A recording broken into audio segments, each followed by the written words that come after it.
A longitudinal survey is a correlational research study that involves repeated observations of the same variables over long periods of time, often many decades.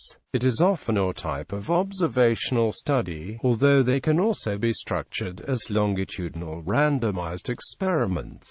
Longitudinal studies are often used in psychology to study developmental trends across the lifespan, and in sociology to study life events throughout lifetimes or generations. The reason for this is that unlike cross-sectional studies, in which different individuals with the same characteristics compared, longitudinal studies track the same people, and so the differences observed in those people are less likely to be the result of cultural differences across generations. Longitudinal studies thus make observing changes more accurate and are applied in various other fields. In medicine, the design is used to uncover predictors of certain diseases. In advertising, the design is used to identify the changes that advertising has produced in the attitudes and behaviors of those within the target audience who have seen the advertising campaign. When longitudinal studies are observational in the sense that they observe the state of the world without manipulating it, it has been argued that they may have less power to detect causal relationships than experiments. However, because of the repeated observation at the individual level, they have more power than cross-sectional observational studies,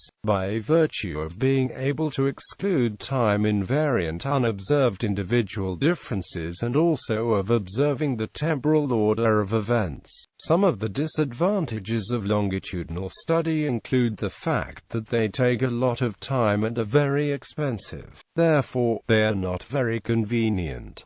Longitudinal studies allow social scientists to distinguish short from long-term phenomena, such as poverty, if the poverty rate is 10% at a point in time. This may mean that 10% of the population are always poor, or that the whole population experiences poverty for 10% of the time. It is impossible to conclude which of these possibilities is the case by using one-off cross-sectional studies. Types of longitudinal studies include panel studies and cohort studies. Cohort studies sample a cohort is defined as a group experiencing some event in a selected time period, performing a cross-section at intervals through time. Panel studies also use cross-sectional data and compare the same group of individuals at intervals through time. But the sample is not necessarily a cohort, as it can be a group of people that do not share a common event. Therefore, a cohort study can be considered a panel study, but a panel study is not always a cohort study. A retrospective study is a longitudinal study that looks back in time. For instance, a researcher may look up the medical records of previous years to look for a trend. Examples: